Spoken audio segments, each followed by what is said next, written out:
I'm going to start by asking you this question. I wonder what the percentage is. It's probably like 95% of the people will answer yes. Have you ever been on a diet? I have been on a few in my life. One of them was quite specific. I did a figure competition years ago.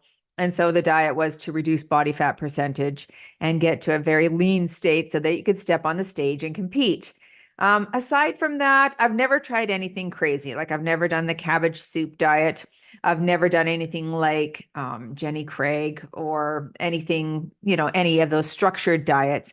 But I have practiced things like intermittent fasting. I have done macronutrient tracking and counting. I do currently even practice portion control.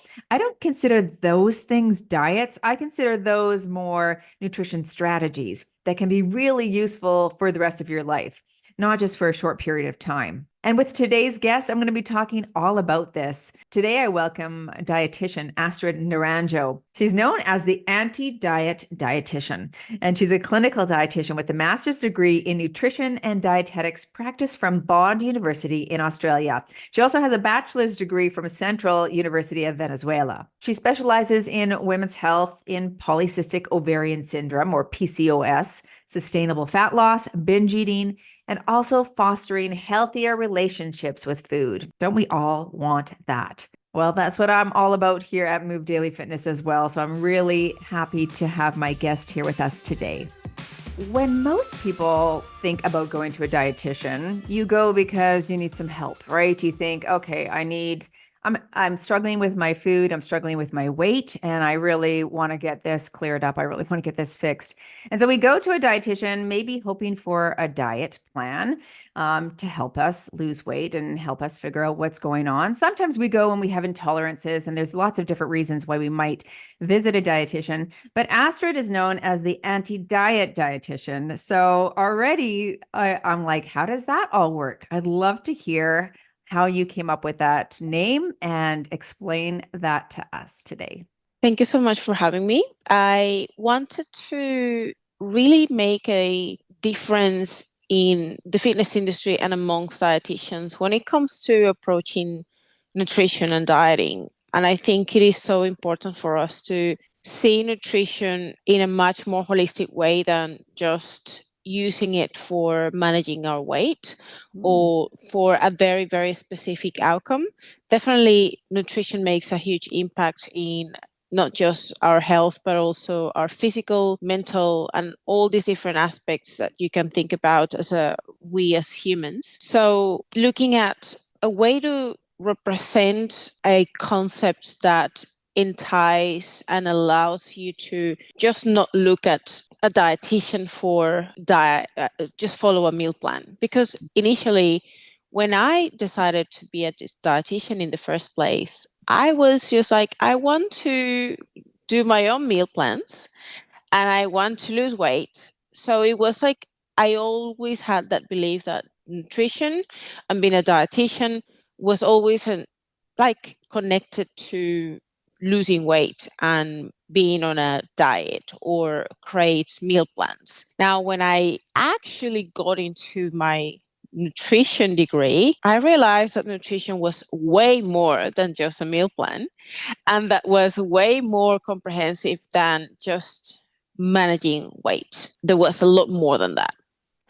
There was physiology, there was the anatomy, there was the hormones, the gut health, the mental component and the behavioral component of it.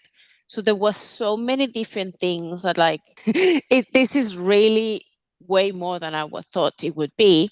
So I become even more passionate about it and more interested about it because it is not as simple as we think it is when it comes to looking at holistically how can a human being or person needs to approach a change if they're looking for a change. It's not just the one thing. It's not just the diet. It's not just following a specific protocol. It is different buckets that you have to look into and sort of like tap into in order for you to draw a adequate strategy to tackle an issue. Sometimes an issue, we think it is something, but the root cause is completely different. And if we just tackle in the symptom and not the problem, we're still in the same place, or sometimes worse, because we're just prolonging the issue more and more. When I came about thinking about, okay, what can represent what I believe on, that is just different around, I want to completely go against the normal thought about crash dieting, on like dieting has to be fast and difficult and unsustainable, and you just need to follow these recipes and like complicated recipes and complex things, when nutrition can be made so simple and less overcomplicated, and not always about doing something that is unsustainable. So the anti-diet is more like anti-crash dieting, anti-unsustainable approaches that don't allow you to get anywhere. That's basically it. So I hope that makes sense. Yeah, that makes a lot of sense. And that's exactly what we're all about here at Move Daily Fitness as well. It's about understanding education and creating sustainable strategies for the long haul, right? We don't want to see our clients, lose weight really quickly for their 50th or for the cruise or for their son's wedding. That's an okay target to do, but people will then do something very drastic or very extreme in order to reach that target quickly. And then all hell goes out the window and they stop doing, those healthy behaviors because they weren't sustainable in the first place. So I love what you said about, instead of looking only at that specific outcome, rather really taking that approach on how can we enhance our full well-being through nutrition, right, in an overarching way. And you mentioned a bunch of things there. You said now you teach people to eat and look at nutrition for their gut health, for their mental health, right? For well-being, for behavior. We had a dietitian on here who is a very heart-focused dietitian. So it was all on heart health, right? And so the approach is different, but it is very broad, isn't it?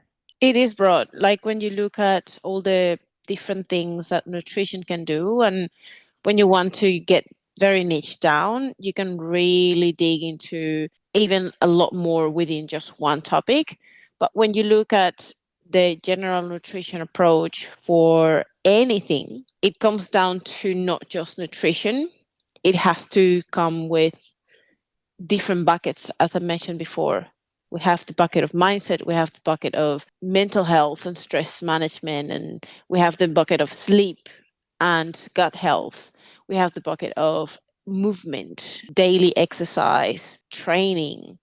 And like when you look at all these different things, you gotta take into account these things, because all of them affect in a way or in a different way how your body responds. And if we're looking into managing certain conditions, certain symptoms, or just prolonging our life, aging better, we have to think about, okay, all of these things will affect me in some way, shape, or form.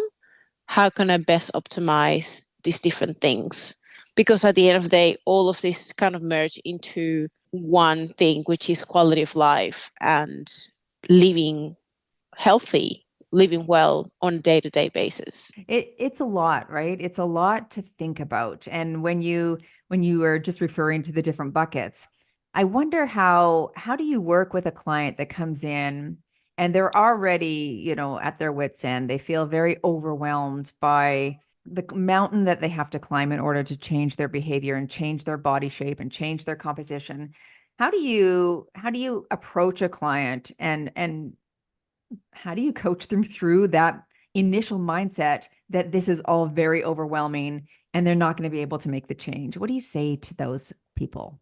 First, if we look at who am I talking to, what are the goals, what are the main concerns, what are the main issues, and sort of like break down what is the biggest thing that are keeping this patient, this client from achieving their goal in the first place. What are the 1 to 3 things that we can perhaps extract from the biggest overarching problem and identify, break down, and somehow connect the dots as to whether those goals are somehow related, if they're achievable. The majority of women, for example, will come, they want to lose weight, but also they want to build muscle. And sometimes in that in between, they want to improve their relationship with dieting and their body and food overall. Sometimes we've got issues with like that go a little bit more in depth around their relationship with food and like maybe emotional eating management. So sometimes we have to say and be realistic as to what approach is actually doable, and we can't do everything at once. Yeah. Like I can't diet you or get you on a calorie deficit if you have a very important issue with emotional eating. We have to address something that is keeping you from recurring in the same cycle before we jump again on the same pattern that you've been doing for many, many times. So it is trying to address the biggest issue or the biggest thing that is keeping this person on a cycle where they feel stuck. And from there, try to create a pathway over strategies that meet the client where they are. I meet the client where they are. I don't try to just change everything completely and make them do things that are probably very far from what they would be able to do. Progressively overloading. Same with when it comes to training, same Yeah. thing. Yeah. So just a small adjustments that are going to be a first stepping stone, see how we go. Let's get there first, and then we move into the next step so it doesn't feel overwhelming.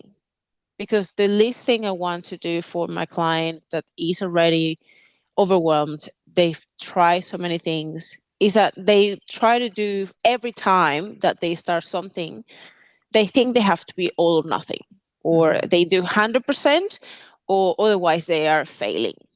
And that is not the case. And I am really a strong believer that you can be much better if you can do all or something instead of that all or nothing approach. And that mindset can just take so much pressure off you that you got to be perfect at doing something, because we're not going to be 100% on point every day. Sometimes we are, and ideally we want to strive to be the best we can every day and do the best we can, give our 100%. But sometimes our 100% in reality maybe translates to a 50% of effort. We may feel like we're doing 100% because we're so fatigued, we're so burnout. But when we're actually giving that effort, we are just not giving the best we could do, because there's a lot more things going on. And it's okay if you sit with that idea that you're not always going to be able to give your 100% as optimal as you think or you expect that should be. But as long as you're trying to stay consistent, show up, and try your best, that already is a win. Yeah, I like what you said about the all or something. I think so often, and that's a really big mindset shift, isn't it? Like that is something that you may even need to seek a therapist about if you have that grandiose thinking, if we have this all or nothing mindset, if that's always been sort of the way that we approach our world and our environment, then it could be something that requires some shifting from within for sure. When you talk a lot about emotional eating, this relationship with food, and I know a lot of our listeners experience this, right? They're feeling like emotions drive their jaunt to the pantry and then raiding the pantry and overeating and binging even and repeating that cycle. Let's talk about what that means exactly, our emotional eating, and then maybe some strategies that you would suggest for those who might have a struggle with that, what they could do to begin to work with that. Think about emotional eating as a response to avoid something that is uncomfortable, that you generally cannot tolerate or manage or sit with. It is literally an easy way to escape from something uncomfortable that gives you soothing, that gives you a reward. And emotional eating it's like a spectrum. It doesn't have a specific when it starts, when it ends. It's just all depends on what are your behaviors and patterns that are coming to respond against something that you don't seem to know how to address or manage. And the only way that you can respond to something or to that stimuli or that situation is eating, to numb yourself out, to take you for a few seconds or minutes and give your body that sort of like, okay, it's all good. Just take a pill when you're eating and just numb yourself for a little bit. This is the very uncomfortable, but we're good. We're good, but we are not. Right. So when it comes to understanding this, we really have to think about what is leading you to feel that uncomfortable. And sometimes is a trauma that comes from the past, is a protective behavior. It could be something actually positive in the sense that you're eating because you're trying to remember something that you really, really loved from a memory. So, for example, when I think about me being in a bakery and I can smell cookies, it just literally takes me back to when I was a child and my grandma would just sit with me in the kitchen and she would teach me how to make cookies and we cook together. So there are different types of eating and emotional eating. There are positive associations with it and there are negative associations with it when it comes to just numbing yourself out and trying to escape from a discomfort. I always use this motto for everyone that struggles with just connecting the dots on understanding the emotional eating component. And this is, if hunger is not the problem, food is never going to be the solution to it. So how you tackle this is you really have to understand what is the root cause of this discomfort in the first place. Is it real hunger? Is it perhaps lack of sleep? You're tired and you're just over hungry and overcompensating and you're irritable and you just like what's in the pantry? Is it because you feel lonely or is it because you are anxious or you're desperately needing for connection? What is the root cause of it that we can tackle directly with a non-food related coping mechanism or non-food related strategy that will give you truly the answer or at least separate you from just reacting to a urge or to a craving? That it's okay if you have them, and whether you decide to honor them or not, that is your decision, as long as you're okay with it and as long as you reflect and talk you through whether it is worth it to actually eat that particular food at that particular time and whether that aligns with your goals. A lot of, Yeah. I'll just interrupt for a second. A lot of intuitive eating does say to honor those cravings, right? To listen to them and to honor them. And yet there's a difference in doing that and then staying on that path toward ill health, or obesity or whatever, continuing day after day, season after season, and then noticing that, okay, this isn't serving me, this isn't serving my body.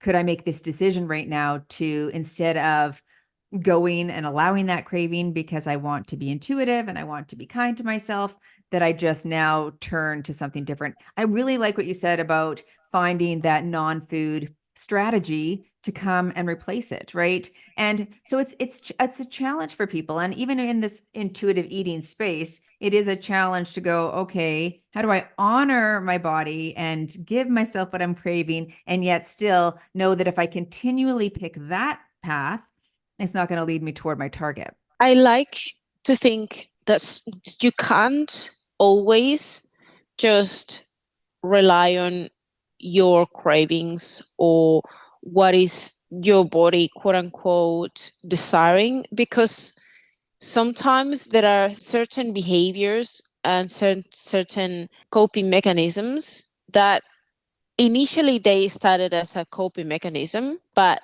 you repeated it so much and you didn't develop any other true coping mechanisms that it became your default mode. It became your habitual response. So now it's a habit.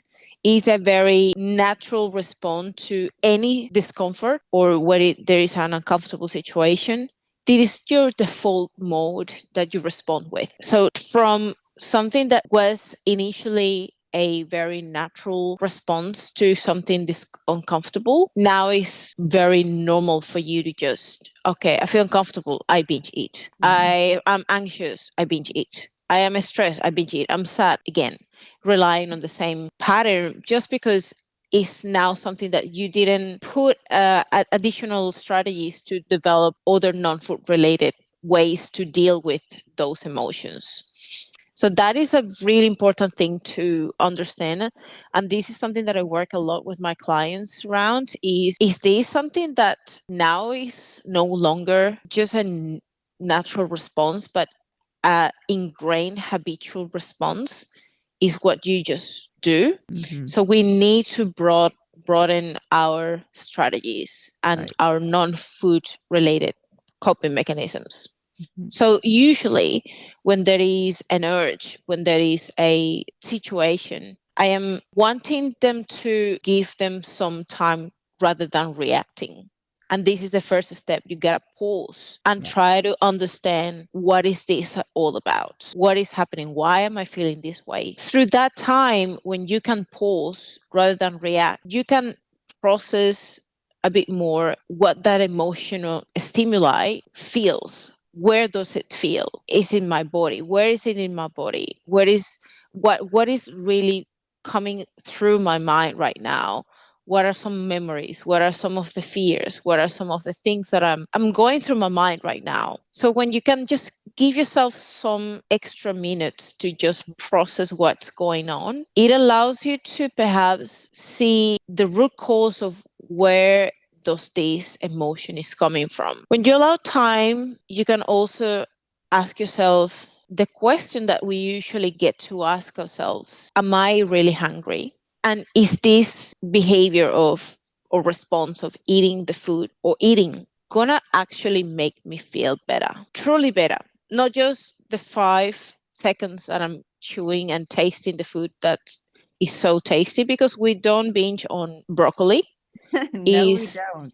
we tend to rely on things that are very highly palatable, very tasty, very dopamine rewarding. Along with that is they are very calorically dense.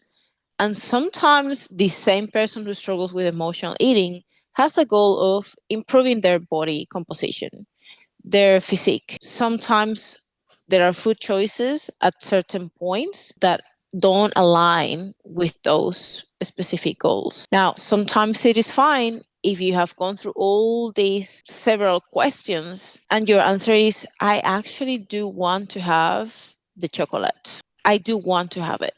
And that maybe doesn't align with my goals, but I'm okay with it. And if you're okay with it and this is not bringing guilt or shame, or then after eating it feeling like you're a piece of shit, because this is what you tell yourself when you fail to what you promised to yourself to do, then it is okay to have it. But make sure when you do have the chocolate, the cookie, the donut, slow down. Make sure it's worth it. Make sure it's every bite is in your mouth for a couple of seconds, but you can actually taste and enjoy the flavor, the smell. Like you make it a moment that is worthwhile. It sounds like you make it like an experience.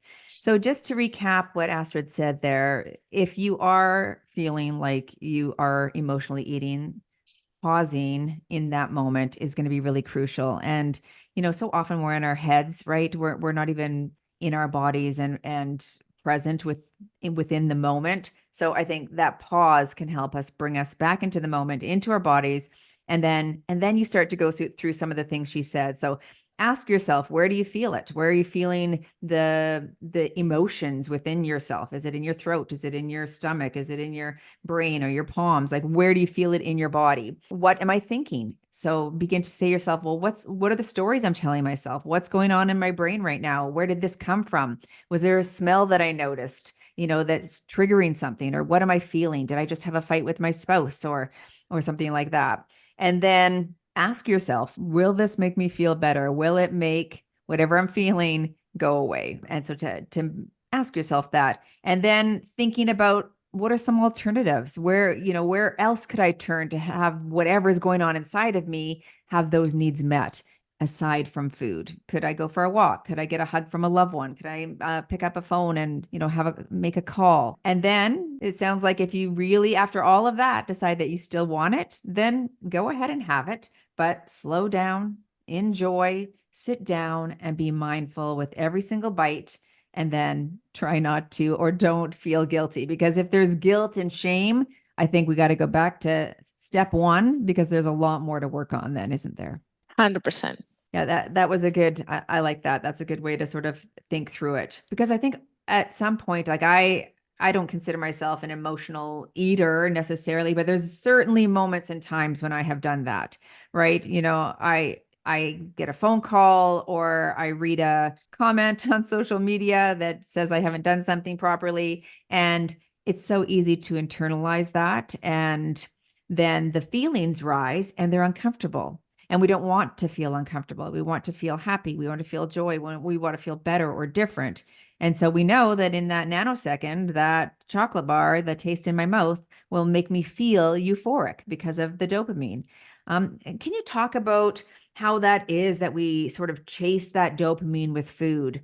And how do we get away from that, right? Like, how do we not allow that to keep calling to us and calling to us? What do we have to have in place in order to sort of break that cycle, especially those hyper palatable foods like you mentioned? I think it is understanding that the foods themselves are not going to solve the main root cause of the issue. Because coming back to the model that I mentioned before, if hunger is not the problem, food is not the solution for it. Based on that principle, you know that whether you eat a chocolate or something, even though will make you feel good in the moment, it is a very short-lived experience that won't last and won't solve the main root cause of the problem.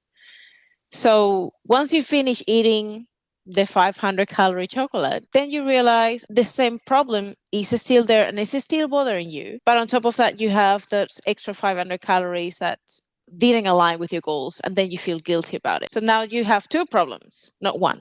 And the other thing to think about is, what is something that you can do that is going to address and make you actually step away from thinking about the food for a moment. So I mentioned having some time when you can pause and process the emotions, but also give yourself a window of 10 to 15 minutes where you can just strategize with certain things that I usually like to put together as, you gotta do something with your touching, with your body, with your hands. Okay. You want to do something that with that allows you to use your brain. So mentally you have to deviate your thoughts, so it makes you think about certain things differently and just keeps you busy. But also with your, even like just trying to involve as many senses as possible in those 10 to 15 minutes. So that could be moving your body, but also doing something with your hands, watching something, but also speaking or talking. So you're using all your senses, or a bunch of senses at once that are into something else. And sometimes doing that can make and just buy some time for you to then go back to the initial question around, what am I feeling, how am I feeling, and am I really hungry? Do I still want this piece of chocolate in the first place? Is it going to really make me feel better? But when we think about an urge of eating, when this urge rises, this is very alike as a wave. And when you think about surfing a wave, there's a big moment where you feel this arising. You feel the most uncomfortable, and you feel like how your heart starts racing, and you start even sometimes sweating, and you feel anxious with this urge that is in you. And I felt it, so I can literally describe how it feels. And you just want to eat at that point. That's your reaction. That's what you want to do. But if you just, okay, let me just walk around, and in the same time I'm going to listen to a podcast, and I am going to try to jot down some ideas. So you put in your body in, and you're doing in using different senses and making different actions. It is completely taking you away from the action of eating or thinking about the problem at that point and the discomfort. So this is when you're navigating and you're surfing that urge, that wave, and you're waiting for that urge to come down to a point that is so less powerful. And when you come and revisit it, it's like, oh, okay, I don't feel as bad now. I can make a much more conscious and intentional decision of what do I want to do with what I feel. And sometimes you may find a better answer,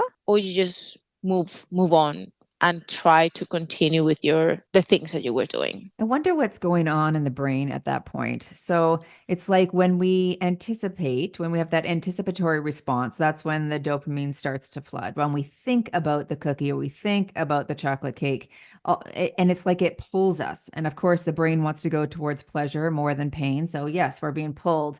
But if we could just do X, Y, and Z, all of those great strategies that you just mentioned, use your brain, use your ears, use your touch, does the dopamine just start to, dissipate, and the drive, it's not flooding our brains as much. And so now we don't have that urge or that pull toward that thing. Is that what's happening in the brain? I'm not a scientist in the brain, but my theory is that you have a different sensors in your body as well, beyond just trying to experimenting pleasure, that give you some sense of understanding and reward around pleasure.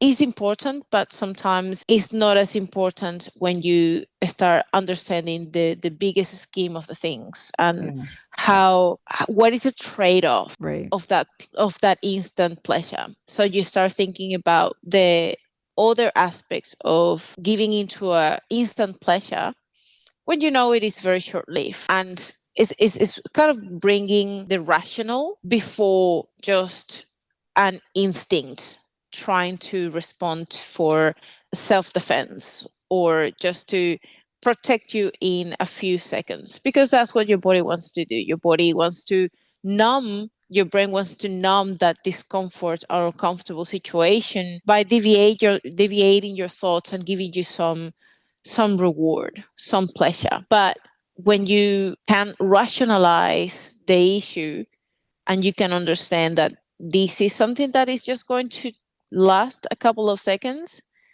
but what are the trade-offs of me acting towards this and just getting that pleasure? Is it worth it? Is it going to actually make me feel better longer term? And this is a skill. This requires a increased awareness, Yeah. or what they call interoceptive awareness of what's going on in my body, how am I feeling, and what is the best decision I can make that is going to lead me to feel that I want this challenge. Yeah, and I think that's where this whole practice of intuitive eating is really important, right? It's this increasing your awareness. It's increasing awareness of your hunger and satiety levels. It's honoring those signals in your body. And I love it as a protocol. I think it's great. I also love a lot of other protocols for things like fat loss or body composition change. And I want to segue into that a little bit here.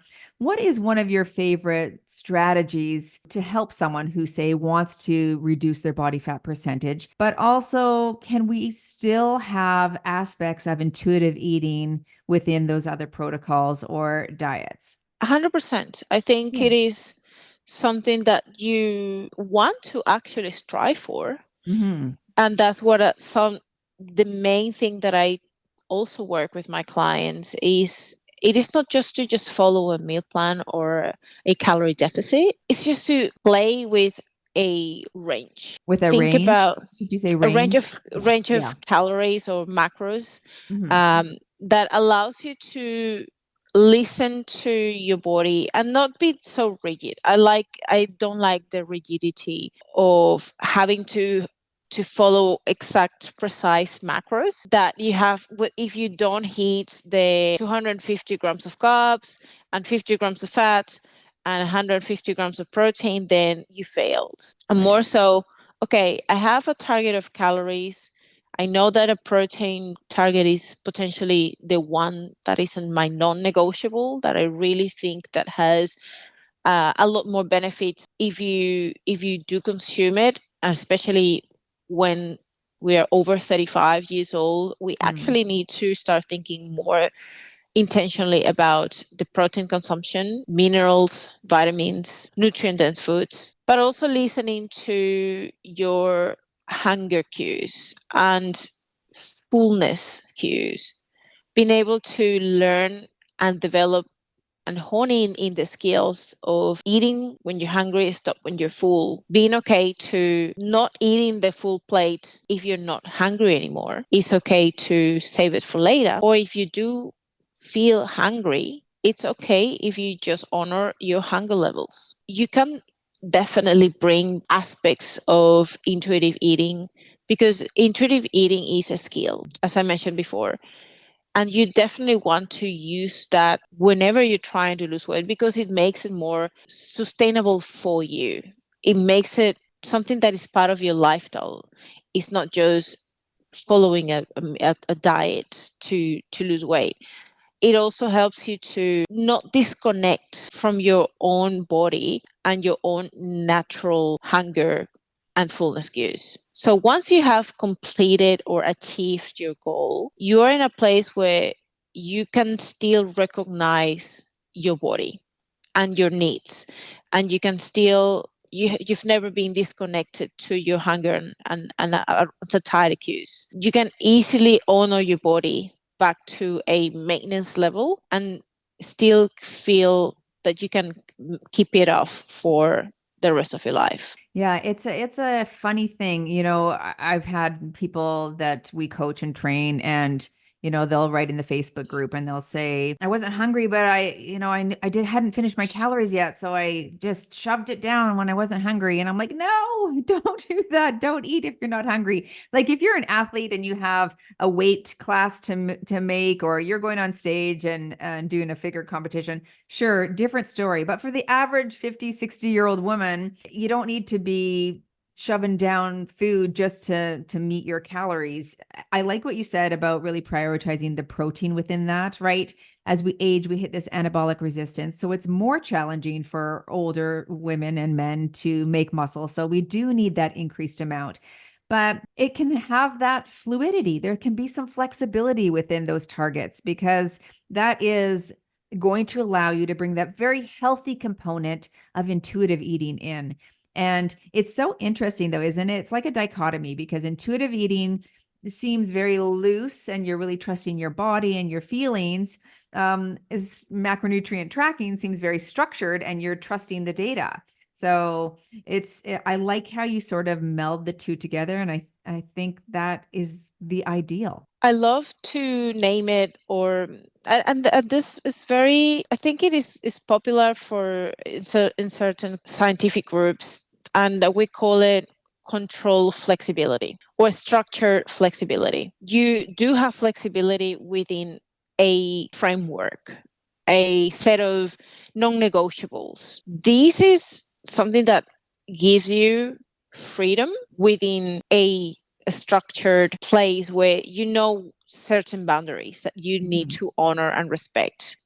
But still, you have certain goals that you want to achieve. But again, you have that extra room for making better choices, for you having more autonomy into your own decisions, rather than just having to do something that is right or left, this or that. So that economist thinking can be more destructive and make things more sustainable if you think that way, all or nothing. It is very individual for what the person's goals are and what the biggest challenges for that particular person are as well. And what are the priorities? What is the age? What is the specific goal? Is there a timeline that we need to abide by? Like, we have to really think about different things that are going to entice and provide us the best answer for what is the best strategy for that person. Thanks for explaining that, the flexible approach, because I think that alleviates some of the pressure for some people, right? That if one day you are a little bit more hungry, then the next day you're not. And I mean, our cycles can impact that. Our medical conditions can impact that. Loss and grief can impact that. So there's a lot going on in our worlds. And so to have that flexibility and to know that we want just progress, not perfection. It's just daily progress or daily dripping water on the stone, hollows it out, not through force, but through persistence. And that's from Ovid. That's our favorite quote. And it's true. It's just showing up day after day and moving toward that consistent pattern. Thanks so much for joining us. That was great and very informative. I appreciate you joining me today. Thank you so much for having me. I appreciate you. Thank you.